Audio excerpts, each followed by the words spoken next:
Get that empty display now.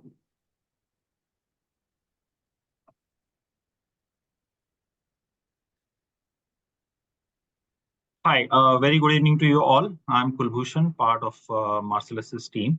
I welcome you all on behalf of Marcellus for our KCP webinar.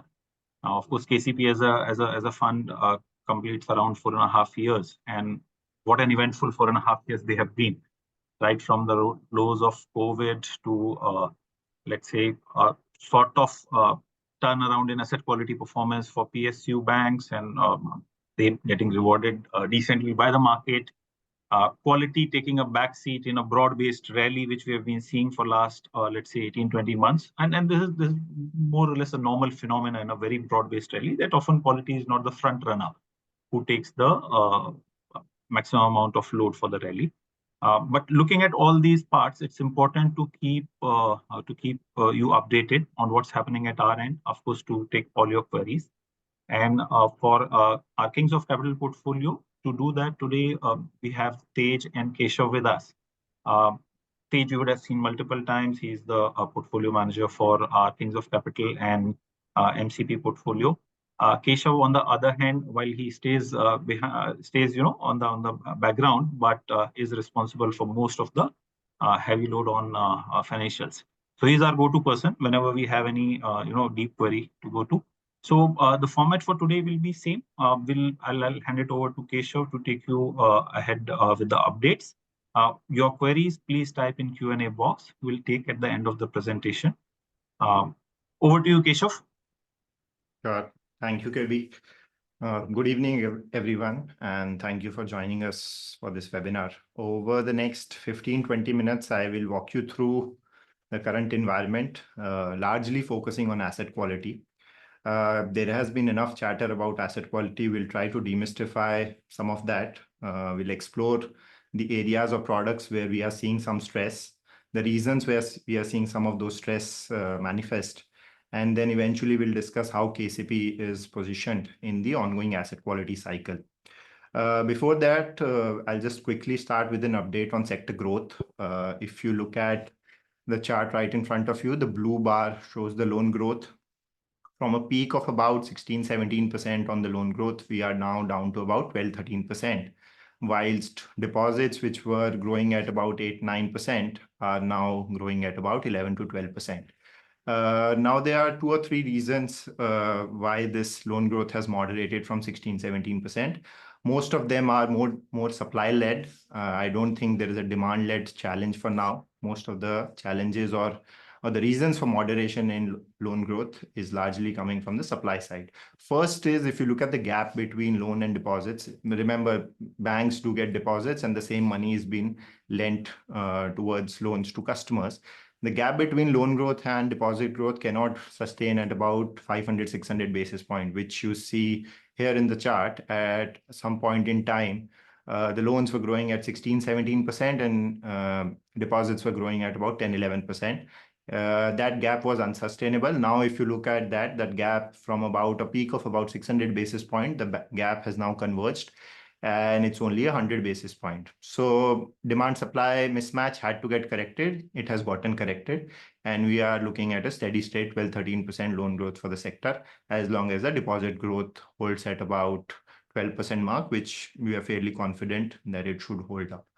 The second factor, which again led to moderation, was the regulator coming in. Most of you would remember about a year back, the regulator raised risk weights on unsecured loans. Regulator raised concerns. Risk weights is essentially the amount of money a bank needs to keep aside as capital for underwriting any risk. On unsecured loans, it raised risk weights from 100% to 125%. Remember, this was the product which was growing the fastest. And hence, a nudge from the regulator made sure that the fastest growing product is growing slower now. And hence, that was other factor. The last, which we are seeing now in the last 6 to 9 months, is asset quality. We are beginning to see in certain subsegments of lending asset quality issues crop up, which we'll discuss in detail. But suddenly, the first order impact of any asset quality issue is that the lenders start to tighten credit filters. If you're lending to a customer with above a certain CIBIL score, you move that threshold by perhaps, by 50. So if you're lending at 750, you perhaps start lending at 775 and so on. So a confluence of those three factors have resulted in loan growth moderating from about 16, 17 to about 13 odd percent. Now, if we look at the asset quality issues that we are seeing right now, a bit of history and bit of context will help us understand why we are seeing. So this is a chart where we have taken a history of about last 15 years. And if you see the orange bar, it reflects the credit flow towards the industry. So of every 100 rupees of incremental credit which the banking sector gave in FY 11 to 13, half of that, 50% went to industry. So it was invested perhaps in plant, machinery, infrastructure. And the other 17 plus 8, so 25 put together went to retail. This was FY 11 to 13. But remember, sometime around FY 16, we started to see corporate defaults, where a lot of corporates defaulted, infrastructure, cement companies, certain oil and gas, certain infrastructure heavy companies started to default.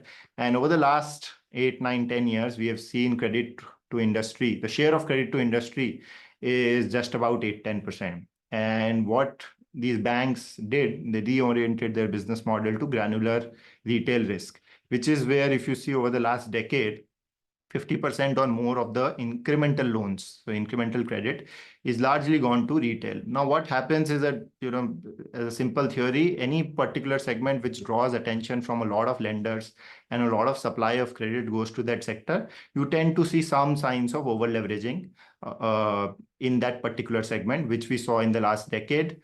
It happened first on corporate, and then corporate went through tough time. Now we're seeing at least the last decade, it was retail heavy. And in the current cycle, we're beginning to see some sort of asset quality issues cropping up in retail. Now, one would ask why are retail loans suddenly under stress? We're trying to understand, but here are a couple of indicative data points to think about, why retail loans are under a bit of a stress. If you look at the chart on the top, this is an indicative of fresh job creation in our country. Remember, IT jobs are a significant addition to white collar jobs in our country. If you look at FY 23, 24 and H1 put together, so we're talking about last 2.5 years, IT companies, top 5 IT companies have barely added any employees.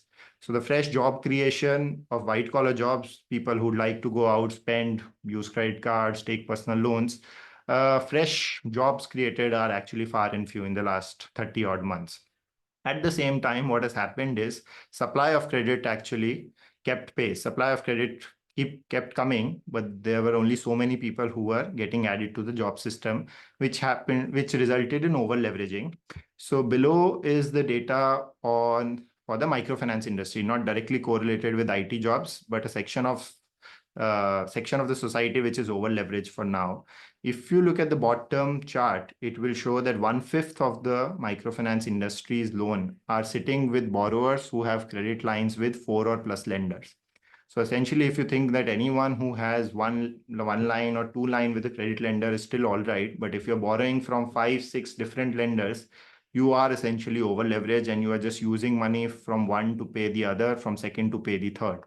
And we are now in a scenario where 20% of microfinance, and this is a large industry, this is a 5 trillion rupee industry, microfinance, and you are seeing at least 1/5 of that industry sitting with over leveraged customers. So this is the state today in retail loans. Now, one would ask, why was there oversupply to begin with? Now, most of you would remember post the COVID boom. Post-COVID, in the recovery, a lot of new players came into the sector. This was a constant feedback even to us when we did our primary data, that it has gotten very easy for a lot of corporate players, a lot of fintechs, a lot of private equity, VC-led, to just enter financial services as a business. And I remember last 2 years, the conversation points have largely been around growth. None of these lenders that we have met, new age, had actually seen any asset quality cycle, knew much about perhaps risk management. And most of them were looking at growth because the sector was booming. Now, this is, now if I were to compare this to last 6 months, I'm seeing a sea of change. Every time we go and meet a fresh lender or fresh fintech, the first conversation point becomes risk. First conversation point becomes asset quality, and growth has taken a backseat. Now, these are headlines from these are some news headlines, as most of them will suggest. These are new age companies, fintechs, people who have gotten licenses in last 3-4 years. And this is the first economic downturn or cyclical downturn these lot of new fintechs will see. So it is going to be a litmus test for them, but the early 6, 7, 8 month experience is not looking good. Some of them are hit by operational frauds. Some of them are hit by asset quality issues. In fact, some of them have reached a stage where auditors have raised concern on their ability to keep going as a going concern.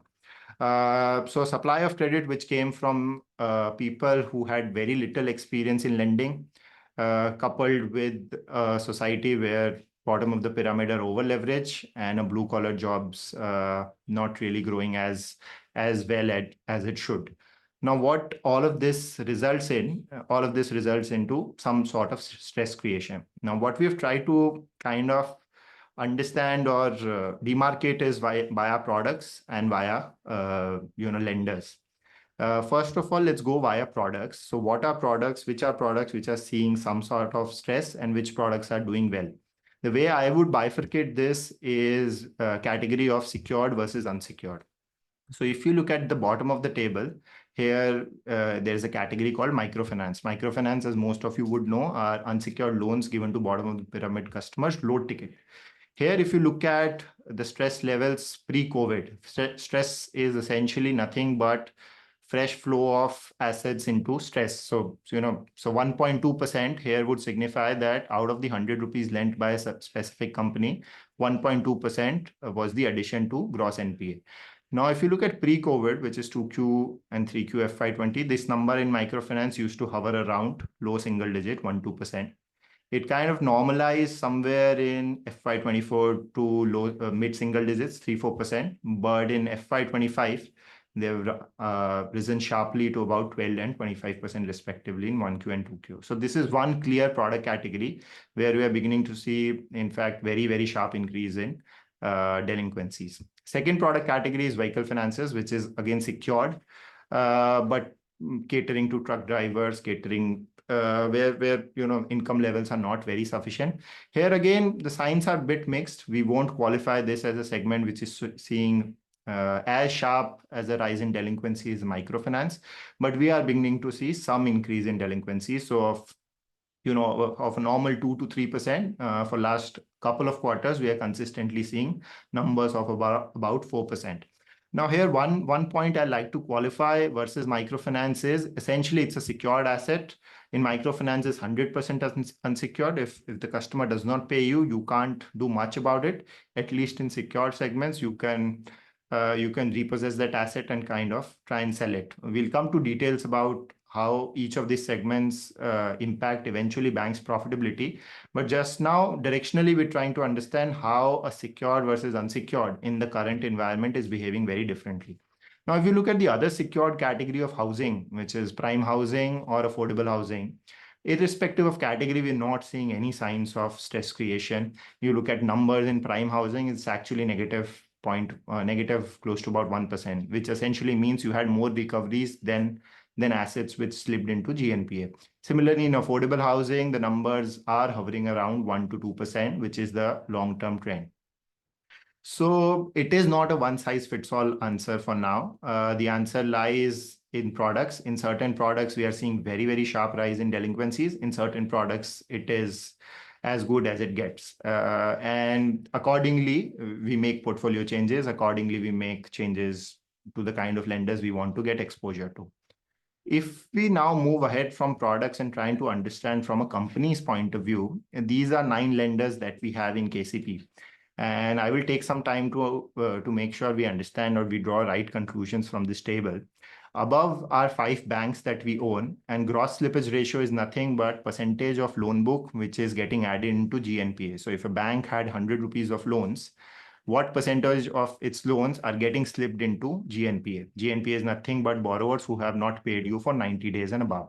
If you look at HDFC Bank, the ratio used to be about 2% a year back. This ratio is down to 1.3%. So HDFC Bank's asset quality is actually better off than it was last year. Similarly, if you were to look at ICICI Bank, the number was about 1.8 to 2%. This number is about 1.6 to 2%. So almost at par or slightly better versus it was last year.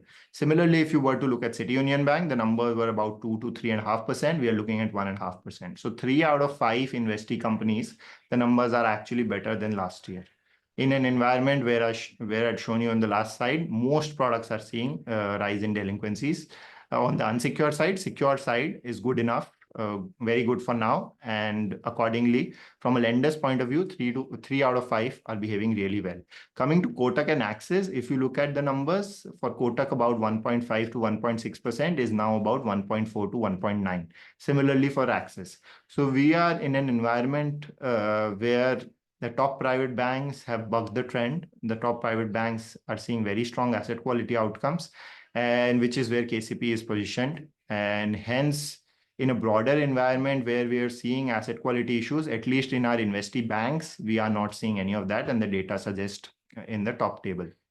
Coming to non-banks, which is NBFCs, which is where there is product level challenges, which also are impacting some of our companies. So Bajaj Finance, as most of you would know, is a very large unsecured lender. 55 to 60% of their loan book is in unsecured products. And hence here from fresh stress creation of 1.5 to 2%, we are seeing data points of about 2 to 3.5%. So that's a fact well acknowledged. We understand that because of challenges around unsecured, Bajaj Finance is also seeing some sort of stress. But the one point that I'd like to qualify is when we compare Bajaj Finance as an unsecured lender versus other lenders, its asset quality is performed actually materially better than a lot of unsecured lenders. So yes, acknowledge that there is stress in Bajaj Finance's book. How long it will sustain, all of that, we'll come to it in detail. But for now, that's the only product, that's the only company specifically driven by unsecured losses within our portfolio. Chola CV Financier, as I said, whilst the delinquencies number are a bit higher, 1.5 to 2% has moved to closer to 4%. As I said, secured product, most of it are trucks, auto, cars, and you can repossess those assets. One point that all of us should remember in last 2 to 3 years, the price of the asset has actually gone up by 20 to 30%. So any customer who is defaulting on his commercial vehicles or his car is eventually losing more. And hence, from an eventual loss for an auto financier is actually going to be much lower because the price of asset is up by 30% in last couple of years. So we're not very worried about Chola's rise in delinquencies. We are reasonably sure that eventual loss, given the repossession and recovery, would be far lesser. And Mass and Avas are fairly doing well. I think for both of them, the numbers are actually lower than last year, or in line with what we had built. So that's the way KCP is positioned. Banks are not seeing any challenge. Within non-banks, I would just qualify Bajaj Finance as one area where it is seeing delinquencies in rise with the system. Chola, we are fairly confident because of secured nature of the asset, and Mass and Avas are fairly well positioned. So that's the way I would summarize KCP. I would request Tej to take it on from here.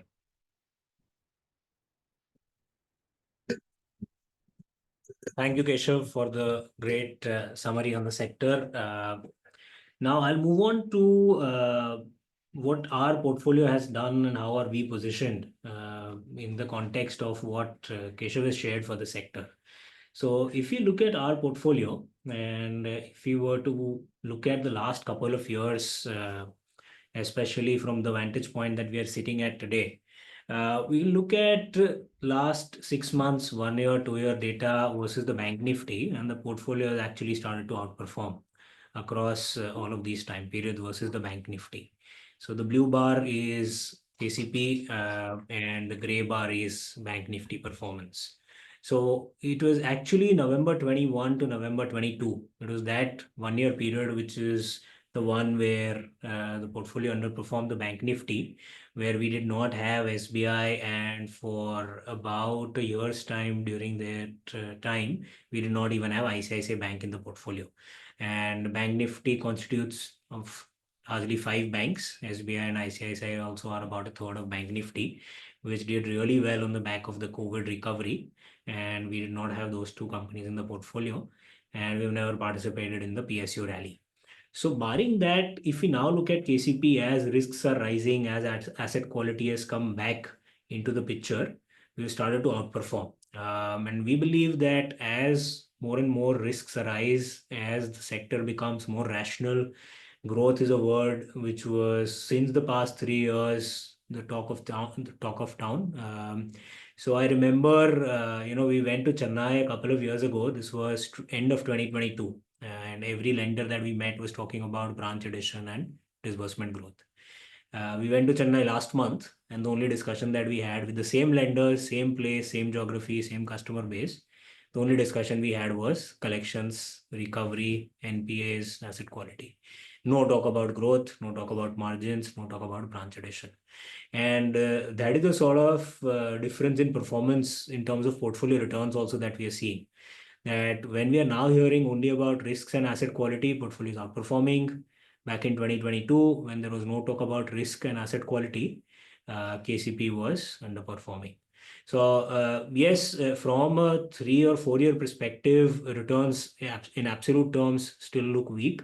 The last 2 years, we've done the best, and that's the sort of environment that KCP thrives on.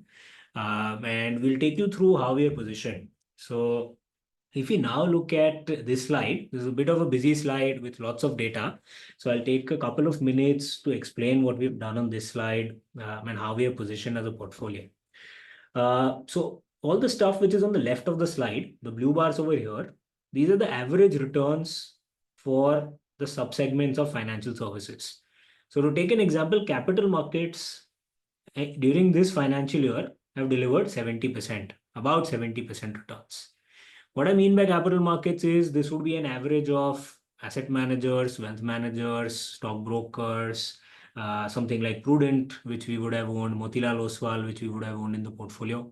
So this part of financial services has been the best performing part of financial services during this financial year. As most of you would imagine, equity markets have been doing pretty well. Participation of retail investors is at an all-time high. Number of demat accounts being opened, F&O activity, all of that has been great during this financial year. So those are the things on the left. Regional banks would include, say, something like City Union Bank, which we have in the portfolio. That's also up about 18% because typically regional banks have not done unsecured loans, no real issues on gathering deposits as well.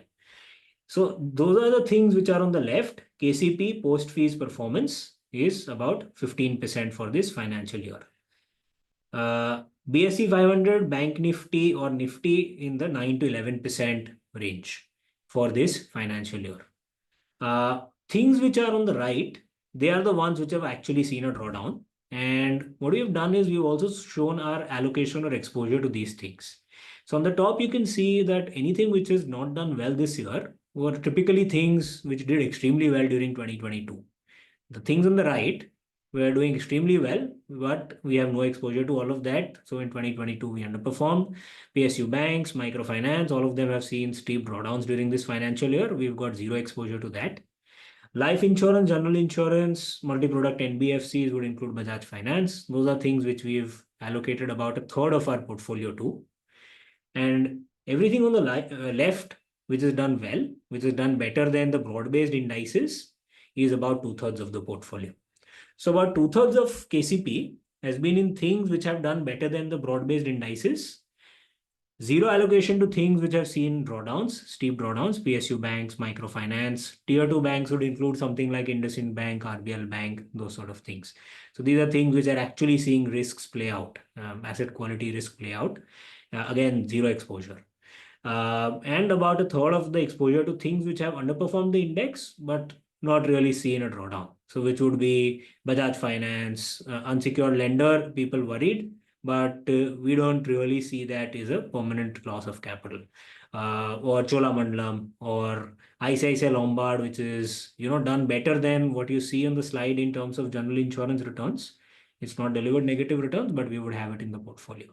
So this is how we've allocated the portfolio. So our stock allocation within the financial services sector has added a lot of value this year because we've avoided everything which is on the right. We have zero allocation over here, large part of the portfolio over here on the left, and therefore our portfolio is also sitting over here on the left, doing better than all of these indices in the middle, and doing better also than the large 4 private banks because we've added some things which are on the further left, regional banks, capital markets, etc. So that's how we are positioned. Now, someone would ask, it's great that you don't have PSU banks. It's great you don't have microfinance and you have something in capital markets or you have something in regional banks. But why don't you tell us that within these buckets, how have your stocks done? So it's great that capital markets has done 69%. You have some allocation to that. But your capital market plays, how have they performed? So that's what we've shown over here, that the blue bar over here is what capital markets in general has done. So capital market plays in general on average have delivered about 69% returns. We've owned 2 capital market plays during the financial year, Motilal Oswal and Prudent. They, on a weighted average basis, weighted average meaning our allocations, weights in the portfolio multiplied by their return for the financial year till the time we held them, is about 140%.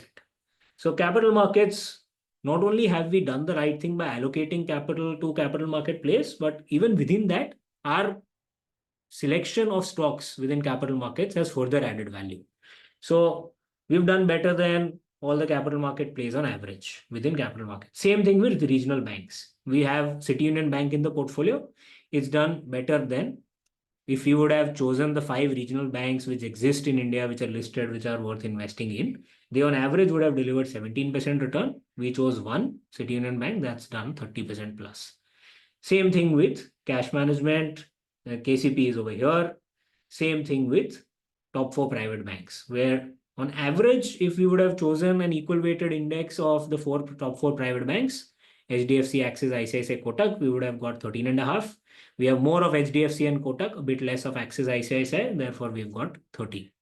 So that's how we've done this, where across the board, our stock selection has added value, barring life insurance, which is where we have HDFC Life. But I think Max has done better than HDFC Life this year. Maybe I think even iPro Life has done marginally better. Over here, we've not been able to add value. Apart from this, across the board, we've broadly been in line with what each of these segments have done from a stock price performance. And on top of that, we've obviously added value by avoiding everything on the right, allocating more to everything on the left. So I think this has therefore been a good financial year in terms of stock selection as well as allocation to various subsegments of financial services for KCP as a portfolio. Moving on, this is how each and every stock has added to our returns since inception. So the largest one has been Bajaj Finance. It's been a large weight. It's done about 20% CAGR in terms of performance since July of 2020, when we added it and when we launched the portfolio, we used to have a larger weight to it than we have today. Next is HDFC Bank, so on.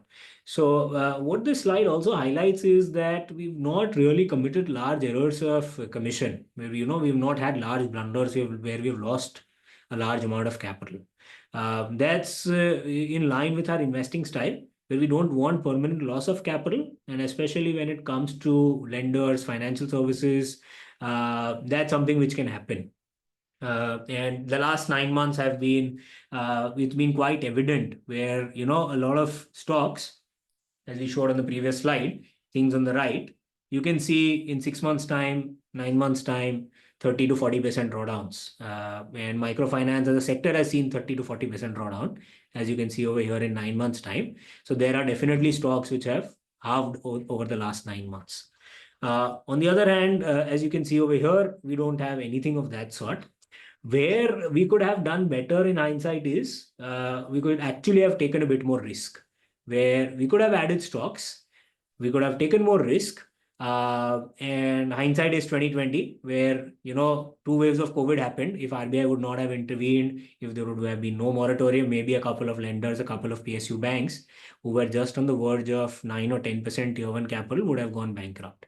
However, things turned the other way around, But I think our investing style is where we look at first protecting capital, so that in the eventuality of what's happened over the last 9 months, if something goes really wrong, if we are staring at another global financial crisis over the next 6 months, we are not looking at one of our lenders going bankrupt or having to be bailed out by either the RBI or some other bank.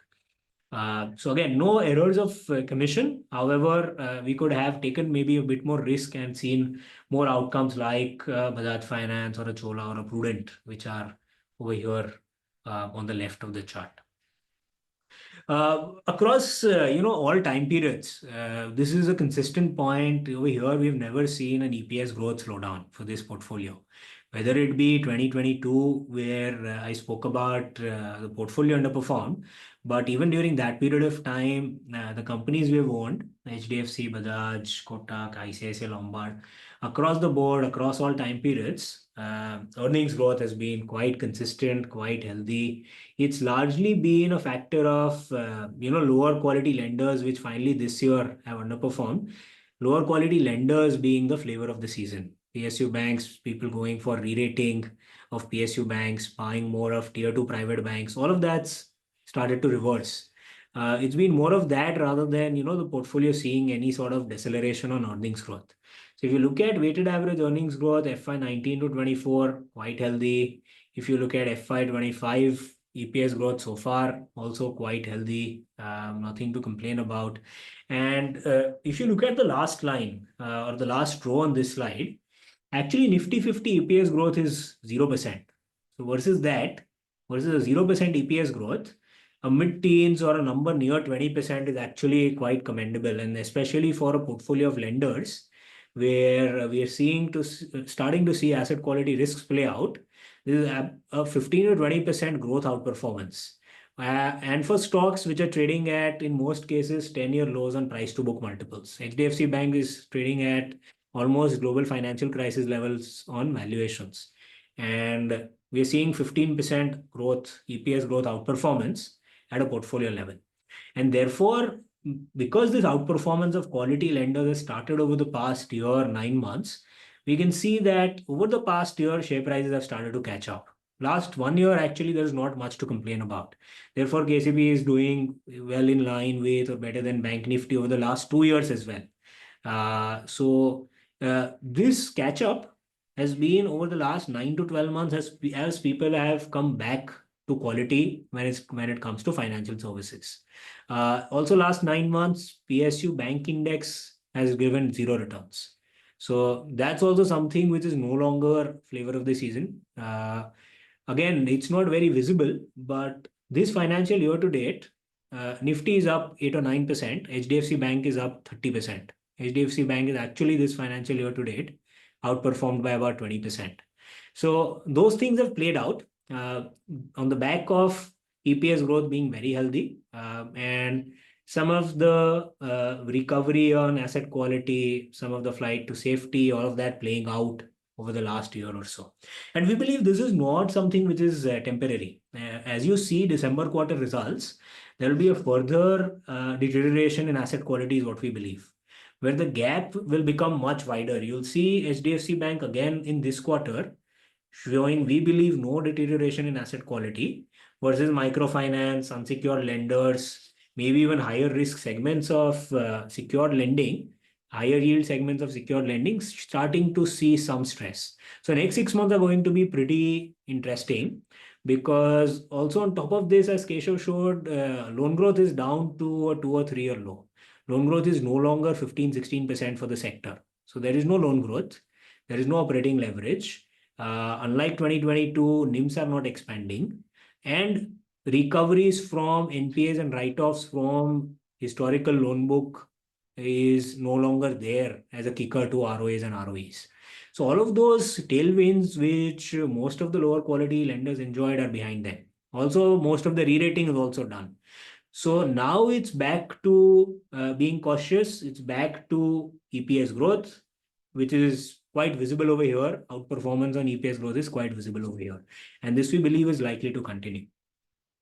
Moving on, this is what we saw was a longer term performance trajectory. This is the latest quarter. As you can see, latest quarter YY loan growth, median KCP lenders quite healthy in this environment, 15%, outgrowing loan growth for the sector by about 3 to 5 percentage points.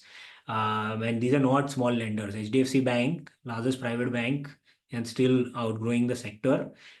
Similarly, Bajaj Finance, largest NBFC, continues to grow at 25% plus, despite reaching a loan book of about 4 lakh crores.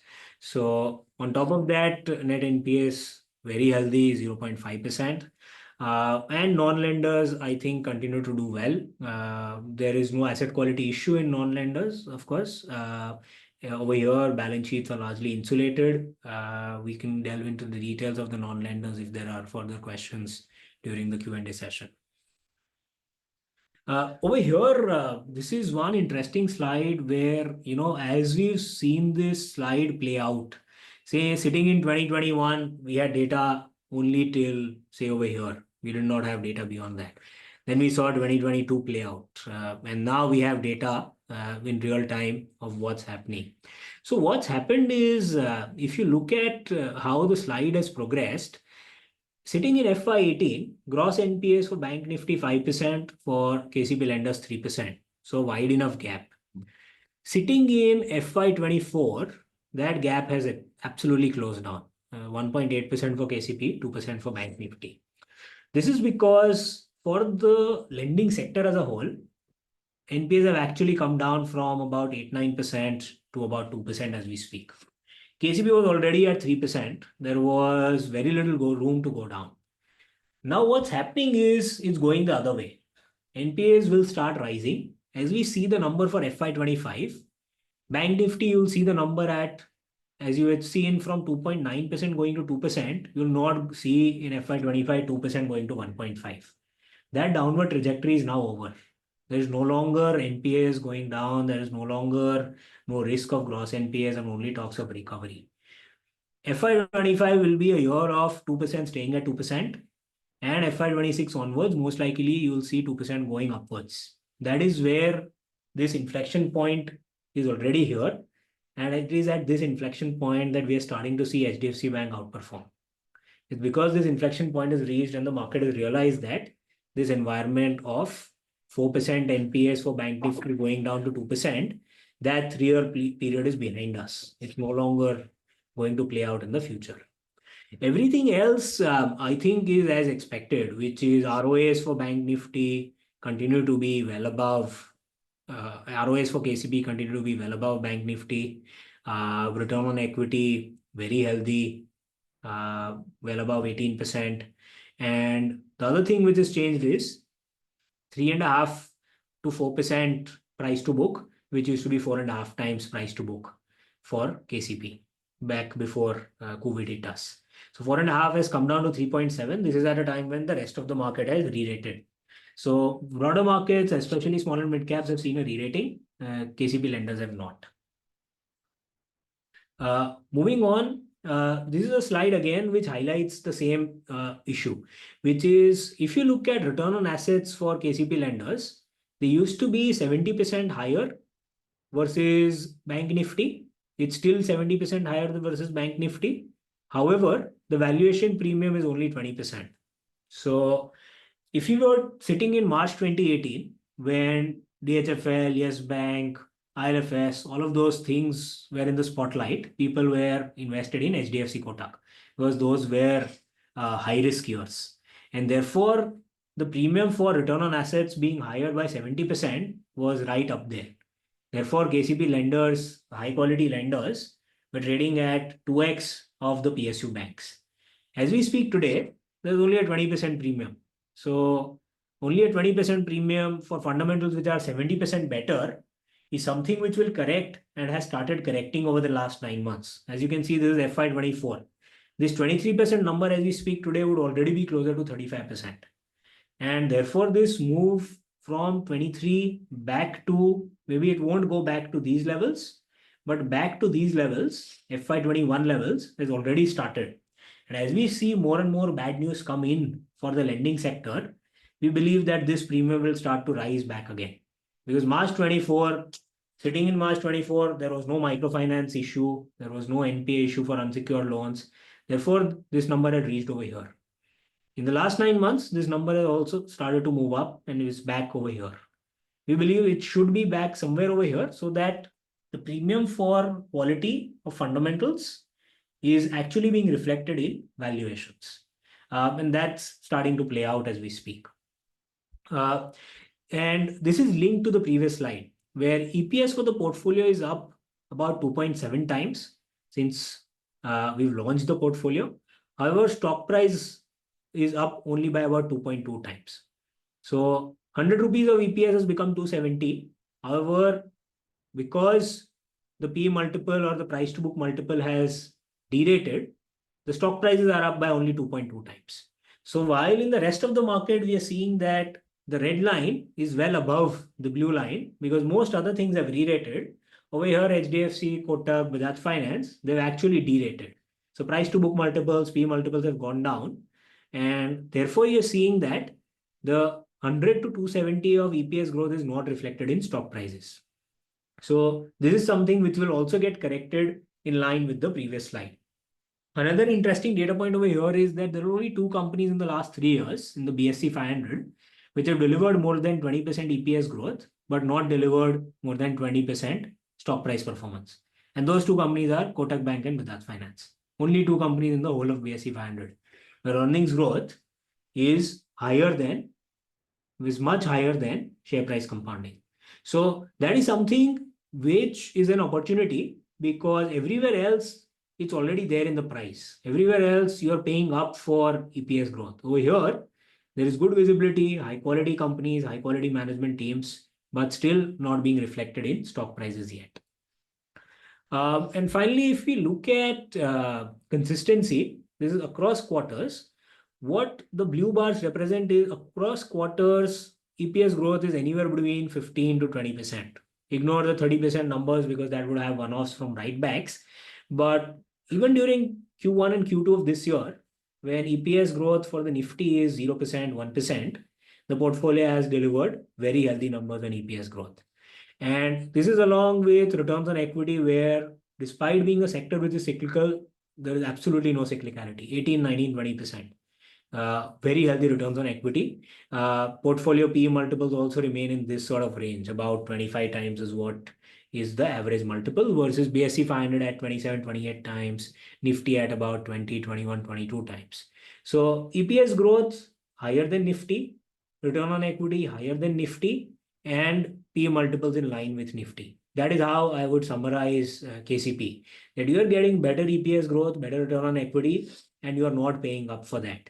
So over long periods of time, if you think of KCP as one stock rather than a portfolio, and you buy that stock at valuations which are lower than Nifty valuations for growth and return on equity, which is better than Nifty, then it's very likely that you will start outperforming. And that's what's happened over the past year, couple of years. That finally, when in 2022 and 2023, all the frustration of HDFC Bank not moving or all the frustration of some of the lenders not doing well, high quality lenders, that started to reverse. PSU banks have started to underperform, microfinance companies not doing well, all the tier 2 private banks not doing well.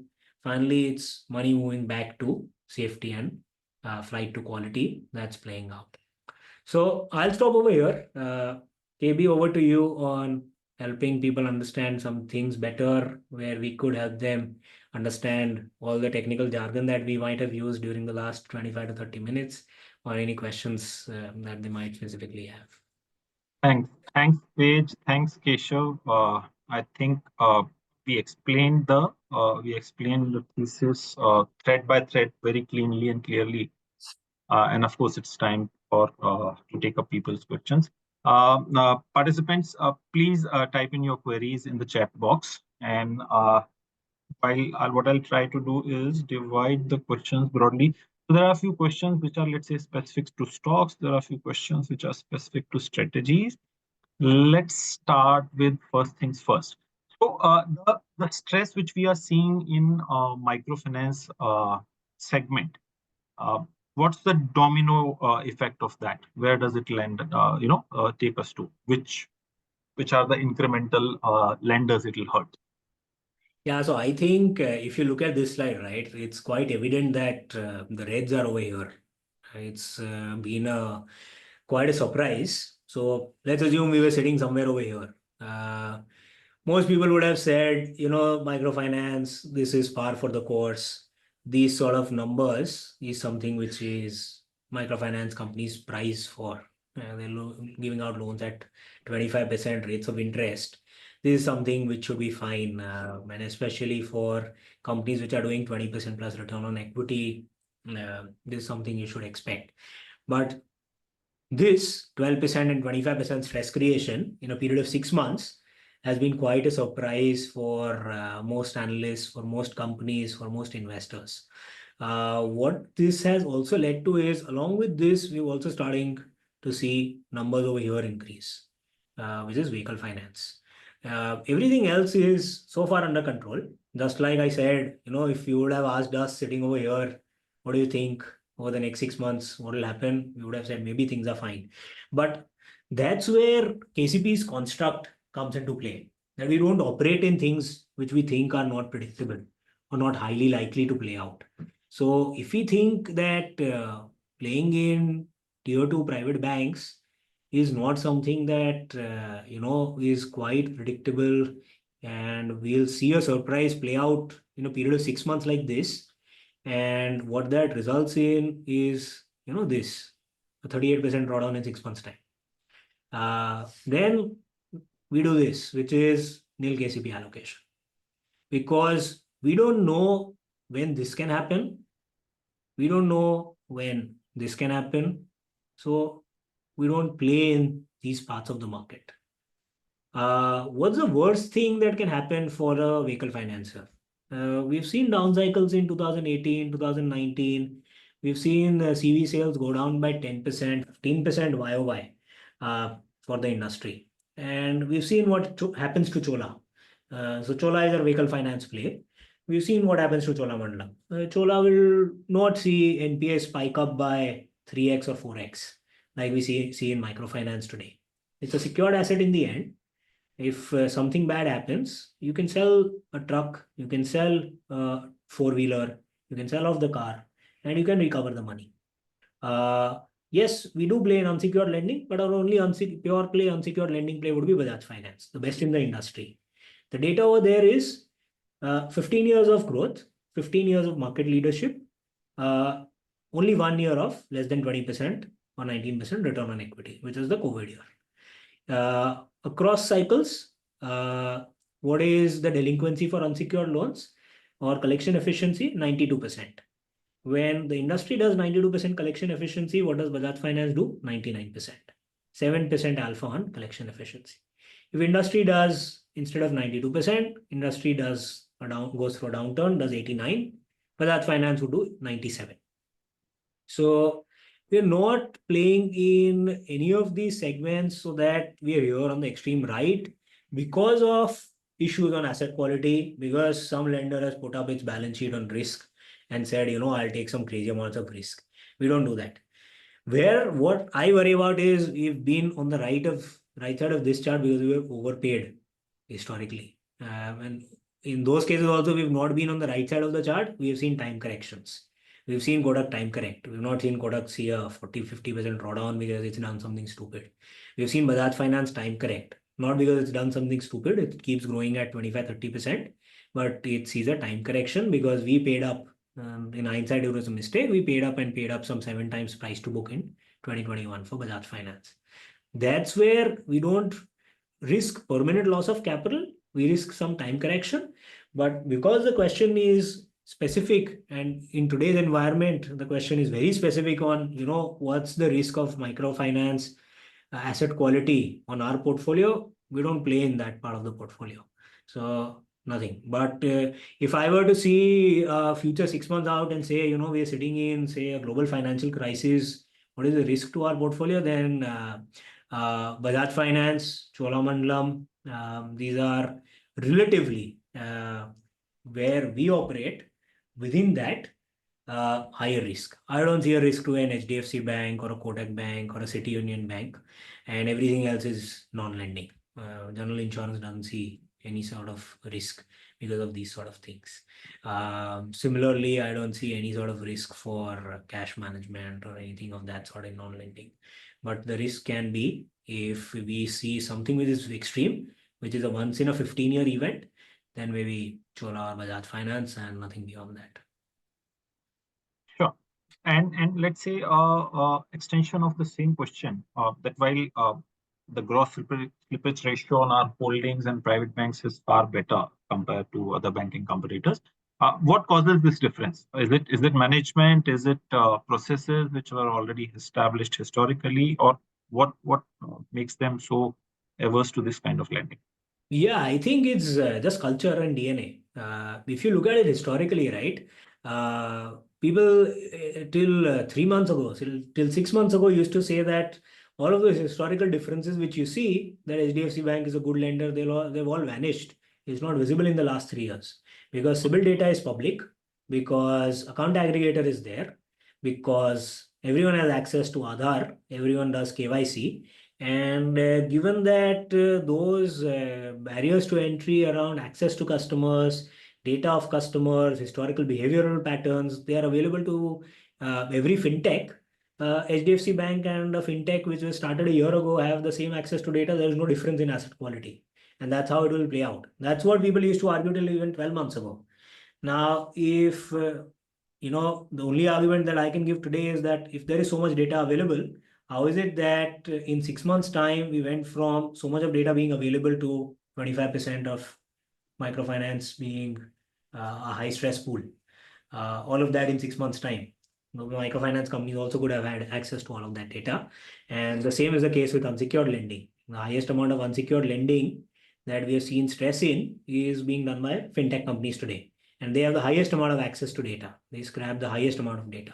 So it comes down to culture, DNA, cost of funds, back to basics and banking, where you don't need to do anything fancy. Banking is a very simple business where you borrow at 6%, lend money at 10%, make the spread. As long as you don't become greedy and say that the world has changed, data is available to everyone, no NPAs. As long as you don't do anything of that sort, keep your head very steady. I think you should be fine. And we're not even seeing the start of the asset quality cycle play out. This is not even the beginning. This is just normalization of things which were below average for the last 3 years. A real asset quality cycle is when you see something like 2018, 2019, when large NBFCs go bust, when the RBI says that 5 private banks are under the PCA framework where they can't lend at all. This is microfinance doing badly is not even an asset quality cycle playing out. And if at the beginning of this, we're starting to see lenders and auditors of lenders report going concern issues, then I think KCP is in a very good position because we've, just like our lenders, not gone on and done something just because the last 3 years have been very different. We've not gone on to this part of financial services just because tier 2 private banks were being re-rated, PSU banks were doing extremely well, microfinance companies were reporting 30% return on equity till last year. This because of 1 year of 30% return on equity, we've not allocated to this. Just like an HDFC bank would not go on and do unsecured lending in 2022, 2023, just because things are looking good for 1 year. We've also not done that from our allocation perspective as well. And therefore, because we are allocated to things which are on the left of this slide, which does not consist of unsecured lending, does not consist of anything fancy which has seen high growth rates, it does not include anything which has done something which is supernormal, which companies have not done over the last 10 years and they've done in 2022. I think KCP is pretty well positioned in case people are worried about an asset quality blowout in the next 6 months. Yeah, and let's say given that in recent past, RBI has been very clear about not giving very long tenures to the CEOs. And that, of course, in the wake of that, firms have to take succession planning decisions. How does that impact your thought process when you're selecting or let's say making a position sizing?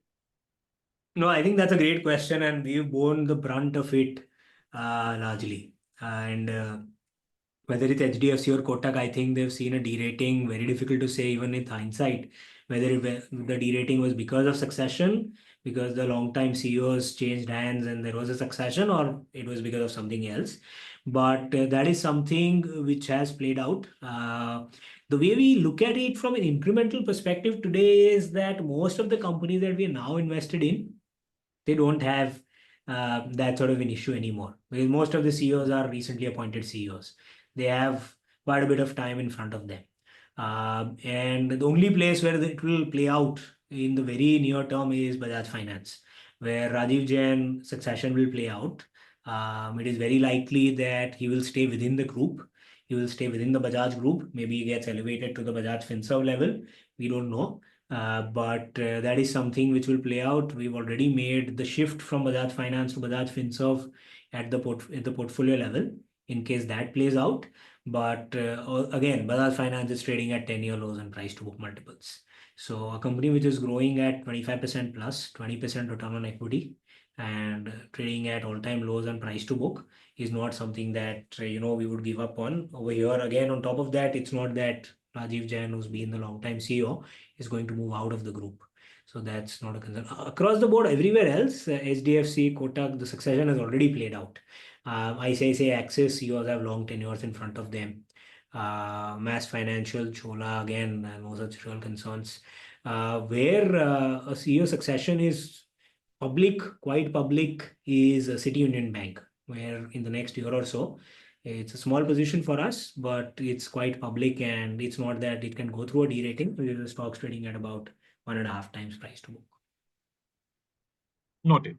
And I have two more questions here on banking and let's say the impact of RBI decisions. So one is, let's say, how much of an impact you see that household savings are going into equity and maybe mutual fund industry as a whole, and that how does that impact the ability of banks to raise deposits?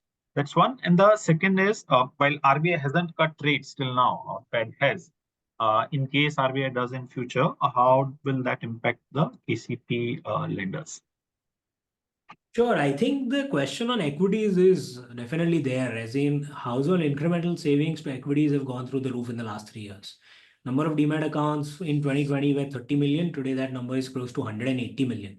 6x rise in number of retail demat accounts in a period of 3 years.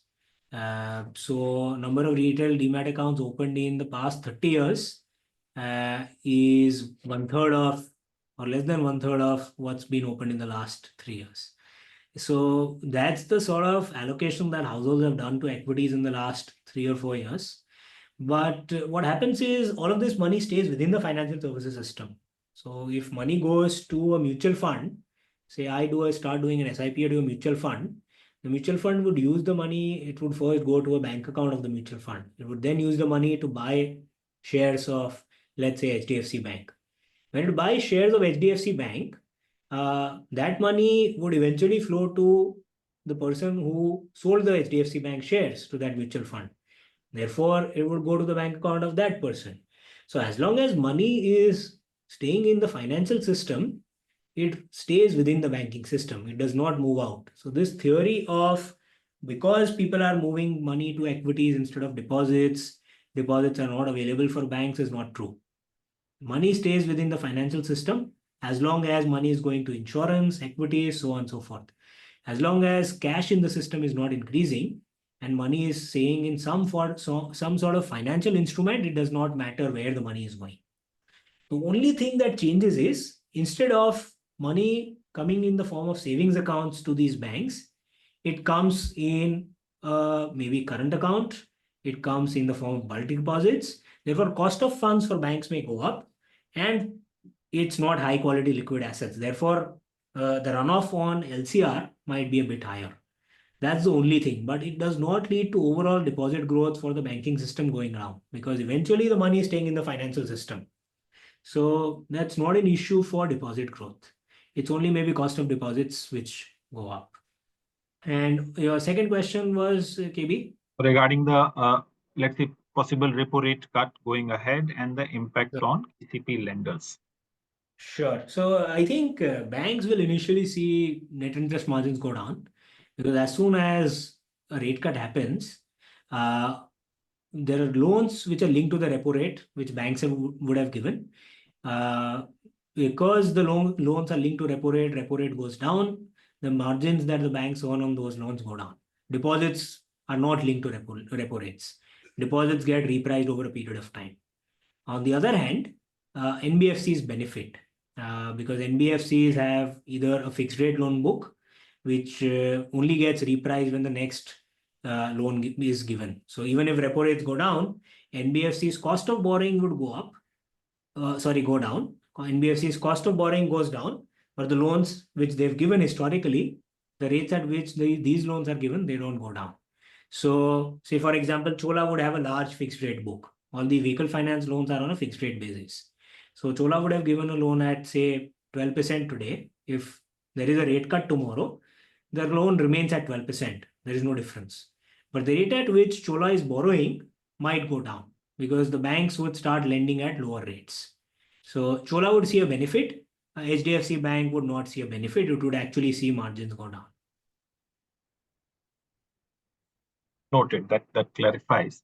Now, of course, there are two buckets of questions. One is stock specific. The second is about the performance and future outlook. But before that, I'll club 4-5 questions together, which are, let's say, ironically about the capital marketplace, which we have in our portfolios. Now, this particular segment has done really well in last 3-4 years. A few of the investors are pointing out that while we have got, let's say, the theme of financialization right, and we have had exposure to this segment, but was that enough? Or maybe could we have done more? Like there are stocks like that's how investors have mentioned CDSL, CAMS, KFIN, Protein, all these. Are they not worthy enough to be part of the portfolio, or how do you look at it? Sure. So I think the way we look at it is, as is visible on this slide, we've had allocation to capital markets. Actually, capital markets, as is visible on this slide, have done 70% during the year. We have done about 140% during the year. So our two capital market plays on average have delivered more than 100% returns during the last 9 months. This is at a time when Nifty has delivered 9 or 10%. So we have got allocation. Our capital market plays have actually done better. And the way we think about it, this is that our allocation on average has been anywhere between 7 to 10% in capital markets. We could have had 2% each in CDSL, CAMS, KFIN, Prudent, Motilal Oswal and made up the 10%. We chose to do it in a way where we had 6 or 7% in Prudent, 2 or 3% in Motilal Oswal, because that's where we thought there is value. We are concentrated portfolio investors. Unlike most other BFSI or financial services funds which have 20, 25, 30 stocks, we usually have 10 to 12 stocks in the portfolio. So we could have had all those stocks and maybe this question would have had an easier answer, which was only 2 out of those 5 which have done extremely well. Despite that, overall performance is better than what an average capital markets play has done. The question is, could we have had 35% in capital markets, 40% in capital markets? In hindsight, maybe the answer is yes. In absolute terms, returns would have been extremely good. But we did not anticipate or expect capital markets to re-rate the way they have done. Today, capital market plays on average are trading at 50 times earnings, 55 times earnings. Prudent is trading at 40, 45 times earnings. KFIN is trading at 55, 60 times earnings. What else? CDSL, CAMS are trading at expensive valuations. On the other hand, HDFC Bank, Kotak Bank, Bajaj Finance, like I said, are trading at all-time lows on valuations. So that's the trade-off that we are, dealing with. The trade-off within that is, should we therefore have no capital markets at all and completely orient ourselves towards value? We said that's not the way to go. We'll play momentum. Everyone's playing momentum. We'll play 8 to 10% capital markets. Now it's reached a point as we speak. We want these 130% returns. We're now to 0 in capital markets. We think now it's extremely overdone. Great structural story. But paying up 60 times when there are other opportunities available, when people are extremely scared on asset quality, we want to buy lenders. So we've now moved, this bucket is now down to zero. We've moved down to zero on this bucket. Our largest bucket is top 4 private banks. And now, along with that, NBFCs, multi-product NBFCs and vehicle financiers. Because that's where we believe that value is actually there. It's a theme which is played out. And we don't want to make the mistake we did in 2022 ourselves, right? Where people in 2027 will say, you could see these stocks are overvalued, why did you not exit? Right now it looks great, but we don't want to make that mistake. So we are moving down on valuations, moving up on quality, where we're loading up on top 4 private banks, which are low on valuations, up on quality. That's fair. That's fair. Noted. Moving on to, let me start with stock specific questions here. So there's question about, let's say, how do we see HDFC Bank from here vis-a-vis an ICICI, which has improved sizably in last few quarters and years, and is part of course, KCP's allocation. So one is these two, and third is, well, of course, we have not considered SBI yet. Can we throw some light why we chose to stay away from it in spite of its improving fundamentals? Yeah, I think SBI is within the PSUs, I mean, by far the best on PSU bank. And also in general, in terms of retail lending processes, also it's, I think, improved remarkably over the last 3-4 years. SBI or a PSU bank of 2018 versus a PSU bank of today, there is a positive difference. It's a debate how positive that difference is or the extent of improvement, but there is improvement. Balance sheet metrics have improved. Numbers have improved. On ground, maybe people can debate how much things have changed, but things have changed for the positive. Our only issue in owning a PSU is there is a conflict in what the minority investor would want versus what the majority investor would want out of a SBI. If the government of India is the majority stakeholder of a bank, their agenda would be more social in nature, while we would be more capitalistic in nature and would want to focus on return on equity. Again, going back to the question on succession, if the CEO changes every 3 years, how do we take a view? That's what happens in a PSU. The CEO, MD would change, management would change every 3 years. And on top of that, culture and DNA, like I said, are the biggest differentiators of a bank. That is not something that in a PSU bank, given the largest shareholder is the government with a very different agenda in mind or objective in mind, we would be very comfortable with. And therefore, our allocation to even SBI would remain zero throughout. We would not want to invest in SBI, given these sort of structural issues. Things have improved, stock is cheap, all of that remains true. Second question on HDFC Bank versus everything else, I would request, Keshav to take up, given that he would be more closer to stock level questions. Yeah, sure. So the question on HDFC Bank, from here on, where do we go? We've written extensively. The problem statement lied in preparing the balance sheet. Remember, they did a merger where they got a lot of assets, but they didn't have the commensurate liabilities, the low cost liabilities. And that balance sheet repair is underway. So for 100 rupees of deposits, they had perhaps 110 rupees of credit, and the balance was funded by borrowings. This number of 110 of LDR is already down to 100, and we reckon this should improve further in the next 4 to 6 quarters. That would be the main monitorable from our point of view, that the deposit mobilization continues. Everything else, like Tej mentioned, we're not even concerned on asset quality. We're fairly confident about HDFC Bank's asset quality. And as the environment around growth has curbed down, I'm sure there would be some pricing benefit that HDFC Bank would get, because now there are not enough suppliers of credit, like we discussed. Since everyone has burned their hands and taken a back seat, I'm sure HDFC Bank will be able to pick and choose credit better, price the credit better. So we're not concerned on margins. We're not concerned on asset quality at all. The main thing that we'll continue to watch out is mobilization of deposits, and that's the way ahead for HDFC Bank. KB, if I'm missing anything else that was asked. It's just let's say from a weightage perspective, and given that the fundamentals on ICICI have improved sizably, is it a close second to an HDFC when we look at private banks? Absolutely. There's no denying to that. We have a fairly large allocation even to ICICI Bank. Just the only thing that we keep watching is relative valuations of each other. These two top four private banks tend to operate in a narrow band of fundamentals and narrow band on valuations.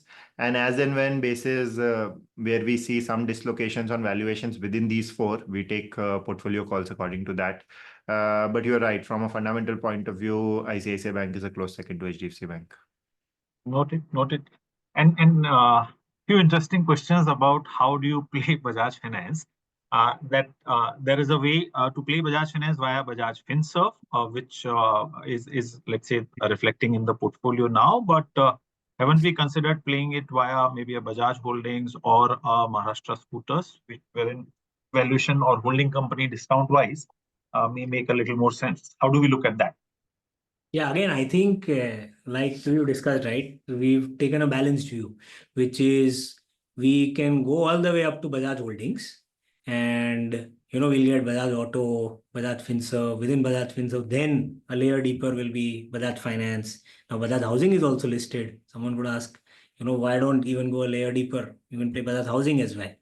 But what we have chosen is the broad financial services conglomerate. Bajaj Holding we'll also get Bajaj Auto. So the broader Bajaj financial services conglomerate is Bajaj Finserv. In Bajaj Finserv, we get life insurance, general insurance, Bajaj Finance. With Bajaj Finance, we get Bajaj Housing Finance. On top of this, apart from all of these financial services plays, we also get Bajaj Health as a part of Bajaj Finserv. Now, the reason that we've shifted, we hold Bajaj Finance, but we've shifted a larger weight to Bajaj Finserv is twofold. One is, there is accounting regulation which might change over the next year, couple of years on insurance accounting, which would actually reflect a much better picture of the profitability of life and general insurance, where life insurance profitability will improve by about twofold, the reported numbers, and general insurance profitability will improve by about 30%, the reported numbers. Because just by changing the accounting and aligning with global standards, you'll start to see a general insurance which was reporting a 15% return on equity, which will actually start reporting a 20% return on equity. Similarly, for a life insurance company which was reporting 100 rupees as PAT, will start reporting 200 rupees as PAT, just by the change of accounting. Therefore, we move to Bajaj Finserv, so that we get, if the market re-rates these companies, life and general insurance, so that we get the benefit of that through Bajaj Finserv. That's point one. The second point is Bajaj Health, Bajaj Asset Management today are like pure play optionalities. They're very small companies, no one values them. If they scale up, these are like seed bets. If they scale up, market will suddenly realize there is something else apart from the life, general insurance and Bajaj Finance companies as well. So that's one more optionality. And thirdly, it's likely that Rajiv Jain, the CEO, takes up a group level position in Bajaj Finserv. If that happens, then there is a further, closing down of holding company discount of Bajaj Finserv versus Bajaj Finance. That's the way we've chosen to play the Bajaj allocation. Sure. So I think it's clear that what exactly we want to hold and in which holding structure that's available. Thanks, Tej. Now that we just touched upon, I think Bajaj Insurance also. There are two questions regarding HDFC Life. It's been almost 5 years we are holding it, and of course the stock has not done anything. Business also has gone through multiple phases. So what's our view here? And on the general insurance piece, wherein we have ICICI Lombard, do we see any more worthy additions? Yeah, I'll take the easier question first with ICICI Lombard. The portfolio weight was 10% in ICICI Lombard till about 3 to 5 months ago.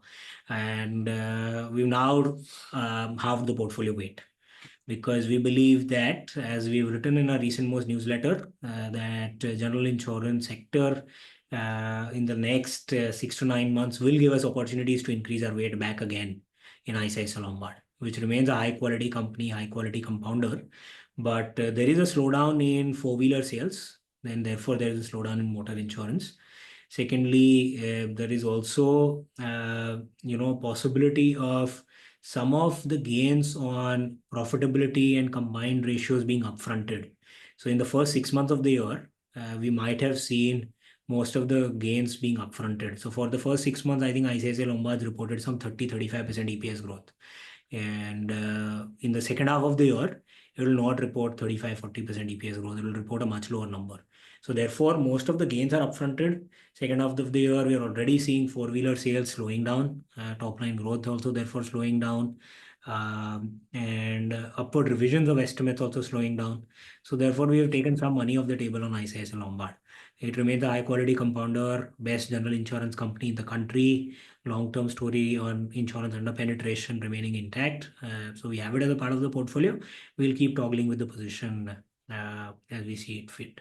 As you can see on this slide, it's up 11%. General insurance as a sector is down 1%. That's what quality companies do. On HDFC Life, you're right. Last 5 years have been disappointing.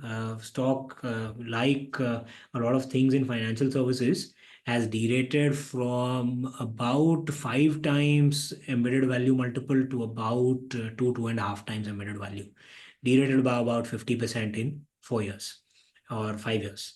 And this is when life insurance was considered to be a sunrise sector, solid long-term story, under penetration, all of that. That's when it used to trade at 5 times. Whole of the lending sector was going through a downturn. Therefore, life insurance was also a defensive financial services holding with a good long-term story. HDFC Life, on terms of fundamentals, if you would compare it with 2021, is actually done decently. Not great, but not badly either. All the fundamental metrics have held up. It's just the derating which has taken its toll on HDFC Life. Therefore, if you look at it over here, this has been the story of financial services, which is, this is quite a busy slide, but versus Bank Nifty, most of our companies have seen, even versus Bank Nifty, on average, a 30% derating. Versus also on absolute terms, if you look at it, it's been a very heavy derating. On absolute terms, it's been a 30, 40, 35% sort of derating in absolute terms. And the same thing's holding true for HDFC Life. On a 5-year basis, 45% derating. So multiple is halved. When the multiple halves, if the stock is flat, you can imagine earnings would have grown at about 15 to 17%. A 15% growth in earnings is a doubler in 5 years. Multiple is halved, therefore stock is flat. So it's at these points that you can give up on the stock, and then a year later the stock will re-rate and maybe the stock will do better. So we have a position in HDFC Life, but we're waiting for maybe a catalyst, maybe for something for the stock as a trigger for it to start re-rating. But it is the best run life insurance company, and it's therefore a part of the portfolio. It continues to do 15 to 17%. That's what we expect it to do. Yeah. Next question is about CMS Info Systems. And at least even in my interaction with investors, there has been a lot of, let's say, concern and understanding that it's a business which might be in declining stage given the front of the business, cash management. So your views on CMS? Sure. So Keshav's done most of the work on CMS. I'd request him to contribute over here. Sure. No, the point is fair. I mean, when we were doing our research, that's the first thought that came to our mind. But just a quick background of the 100 rupees of revenue that this company makes. Core ATM kind of business is only about 30 rupees to begin with, 30, 35. Another 15 is around money collection from all the retail stores like a Starbucks, Pantaloons, Westside, Reliance Retail, and so on.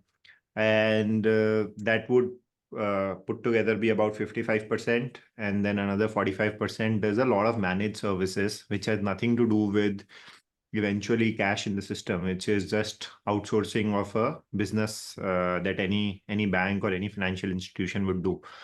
So some of the interesting solutions are replacing a guard with a technology. We've seen globally how technology evolves. Now CMS is building a system where you don't need a guard in 2 shifts outside of an ATM, and you spend, say, perhaps 15,000 rupee salary for a guard. So for a month, 15,000 into 2 shifts makes it 30,000. CMS does that solution for 6,000. So a bank would end up saving 70% or 80% on that cost for an ATM per month. Solutions like these exist, and so for a technology solution, the way a human interacts with the ATM, you would go to an ATM, there is a technology embedded in that ATM. CMS provides that technology for 50,000 ATMs across the country for SBI. The way ATMs as a product is been sold, CMS also does that. Existing ATMs, the asset management, the annual maintenance of those ATMs, CMS does that. So I take your point that the core service, core product ATM is not growing, but only counter that we have had is there are lots of services around that ATM, which the bank used to do or still continues to do on its own. And now we're beginning to see that, not beginning, it's been about 3-4 years that the banks have outsourced most of these services incrementally to CMS. Moreover, you have to think of it as a boring business. There are no fresh additions in the last 5 to 6 years in this industry. In fact, this industry has gotten consolidated. So there is massive market share gains. CMS used to be a 50% market share company. Today is upwards of 62, 63%. So you have to think of it as an industry where there is going to be very little fresh capital that will come in. So you will get consolidation benefits plus a pie which will keep expanding, and banks will keep outsourcing. All of that put together, you'll bound to get 17-18% earnings growth in this company, and the stock trades at 15-16 times earnings and makes 25% ROC. And on top of that, has 10% of market cap as cash, which can be used as inorganic. And we are reasonably confident, I'll say, for some acquisition to come through in some time in the future. So that's in a way classic value investing. I would say that you buy companies where market believes that there is no terminal value, and we believe otherwise. A product category where the management team has done really well to expand product categories, plus has a lot of cash sitting on the balance sheet, which they can use prudently, and they have already used. So that's the way I would summarize. If there are any specifics, happy to answer. Sure. No, that helps, Keshav. Keshav, I'll need few more minutes of yours. There are a few more questions. Let's address them. So CMS was one. There is one regarding Mass Financials. They raised some 500 crores via QIP. Whether this valuation was the right time for them to raise money. How do we think about that? Yeah, I think the valuations could have been better. Maybe the market's a bit iffy, uncertain about microfinance stress and the small NBFC raising money during such a time. Valuations could have been marginally better, but given that the way mass finance operates, they don't want to take a risk on capital adequacy. They have plans to grow at 20-25%, and rather than raise capital at the last moment in the last month when tier 1 capital is required, they raised money well in advance rather than doing a bit of bargaining on valuation or waiting for a better time or waiting for the stock to hit a 3 times price to book. They also did not need to dilute massively. It's not that 10% premium on the current stock price would have been a big difference to our dilution. And as long as the valuation is in a decent ballpark and it's above 2 times book, you actually see book value compound rather than get diluted. So it could have been better, but nothing much to complain about.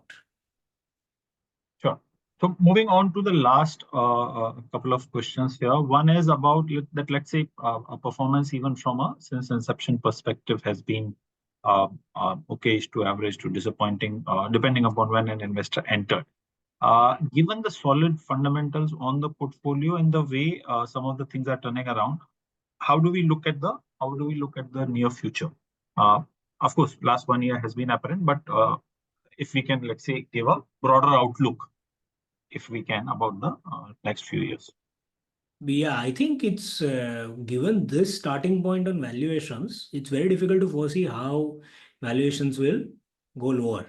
And this is what I've been saying since 4 webinars. It's not something new that I've been saying. Fortunately, in the last 9 months, HDFC Bank has started to re-rate.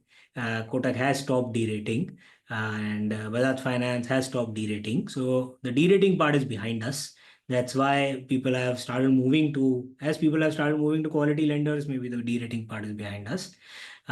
So the derating is done, and therefore the only logical answer that I can give for a period as short as 1 year is in line with earnings growth. We'll do 15 to 20%, when Nifty will do, like we saw on the slide, 0% EPS growth, at least so far during the financial year.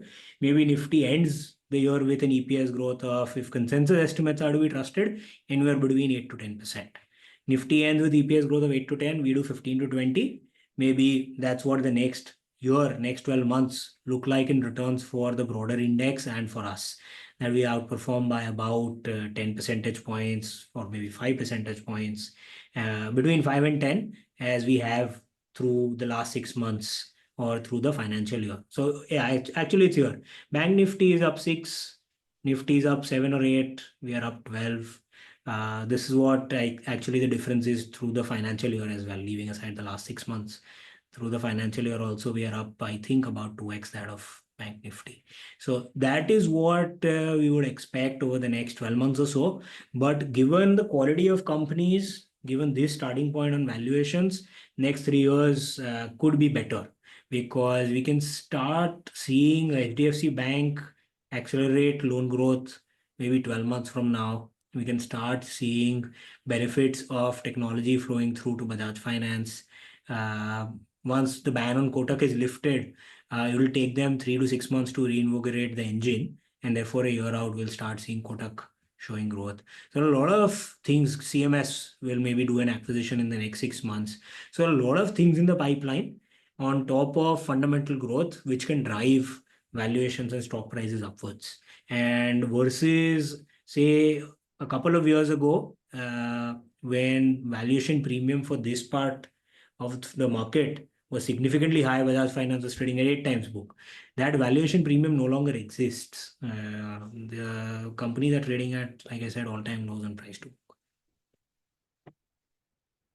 That sums it up nicely.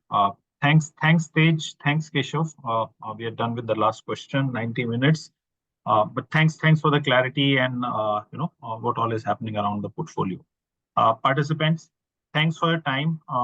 Hope to see you again sometime in near future. Till the time, have a nice time. Thank you. Thank you, everyone.